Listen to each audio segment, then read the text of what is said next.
ഖത്തറിലെ 3 മലയാളി ഫോട്ടോഗ്രാഫർമാരെ ബഹറിലേക്ക് വിളിച്ചു വരുത്തി 40 ലക്ഷത്തിലധികം രൂപയുടെ സാധനങ്ങൾ മോഷ്ടിച്ചു. സോഷ്യൽ മീഡിയയിലൂടെ ബന്ധപ്പെട്ട ശേഷം പ്രമോഷൻ ഷൂട്ടെന്ന് പറഞ്ഞാണ് വിളിച്ചു വരുത്തിയത്. ഫോട്ടോഗ്രാഫർമാർക്കായി വിസയും ടിക്കറ്റും ഹോട്ടലിലെ താമസവും ഒരുക്കിയിരുന്നു. ഹോട്ടൽ മുറിയിൽ താമസിപ്പിച്ച ശേഷം സാധനങ്ങൾ മോഷ്ടിക്കുകയായിരുന്നു. 5 ക്യാമറകൾ, 11 ക്യാമറ ലെൻസുകൾ, ഐപാഡ്, 2 ഫോണുകൾ, മാക്ബുക്ക് പ്രോ തുടങ്ങിയവയെല്ലാം നഷ്ടപ്പെട്ടു. പണമായി കരുതിയിരുന്ന ഖത്തർ റിയാലും അപഹരിക്കപ്പെട്ടു. ഷഫി ഷാജഖാനോട് വിവരങ്ങൾ നൽകാനായി. ഷഫി, ഇതെന്നായിരുന്നു സംഭവം?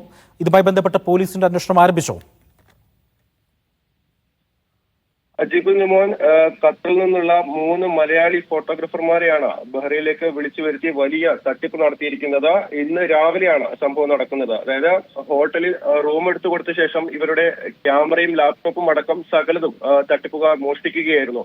ഏകദേശം 40 ലക്ഷത്തിലധികം രൂപയുടെ സാധനങ്ങൾ അപഹരിക്കപ്പെട്ടു എന്നാണ് ഇരയായവർ പറയുന്നത്. 5 ക്യാമറകൾ, ക്യാമറ ലെൻസുകൾ, ഐപാഡ്, ഫോണ്, മാക്ബുക്ക് പ്രോ തുടങ്ങിയ സാധനങ്ങളാണ് മോഷ്ടിക്കപ്പെട്ടത്. ഈ തട്ടിപ്പ് നടക്കുന്നത് ഇരയാകപ്പെട്ട 3 മലയാളികളെയും ബഹ്റൈനിലെ പ്രമോഷൻ ഷൂട്ടിനെന്ന വ്യാജേന പ്രതി സോഷ്യൽ മീഡിയയിലൂടെ ബന്ധപ്പെടുകയായിരുന്നു. തുടർന്ന് ഇവർക്ക് ഷൂട്ടിനായി വലിയ തുക വാഗ്ദാനം ചെയ്യുകയും ചെയ്തു. ശേഷം ഇവർക്കുള്ള വിസയും ടിക്കറ്റും ഹോട്ടലിലെ താമസ സൗകര്യം ഉൾപ്പെടെ തട്ടിപ്പ് സംഘം ഒരുക്കി കൊടുത്തു. ഇത് പ്രകാരമാണ് ഈ മലയാളികളായ ഫോട്ടോഗ്രാഫർമാർ ബഹ്റൈനിലേക്ക് എത്തുന്നത്. ഈ തട്ടിപ്പുകാരുടെ പെരുമാറ്റത്തിൽ ഒരു ഘട്ടത്തിൽ പോലും ഇങ്ങനെ അസ്വാഭാവികമായി ഒന്നും തോന്നിയില്ലെന്നും ബഹ്റൈനിൽ വിമാനം ഇറങ്ങിയപ്പോൾ മുതൽ വലിയ സ്വീകരണമാണ് ഒരുക്കിയിരുന്നതെന്നുമാണ് ഇരയാവരോട് സംസാരിച്ചപ്പോൾ നമുക്ക് മനസ്സിലാക്കാൻ സാധിച്ചത്. ഇന്ന് രാവിലെ ഹോട്ടലിലെത്തിയ ഇവരോട് ഇത് മീറ്റിംഗ് ഉണ്ടെന്ന് പറഞ്ഞ് മറ്റൊരു സ്ഥലത്തേക്ക് വിളിപ്പിക്കുകയായിരുന്നു. തുടർന്ന് ഈ 3 പേർക്കും 3 വ്യത്യസ്ത ലൊക്കേഷനുകളാണ് ഈ തട്ടിപ്പുകാർ നൽകിയത്.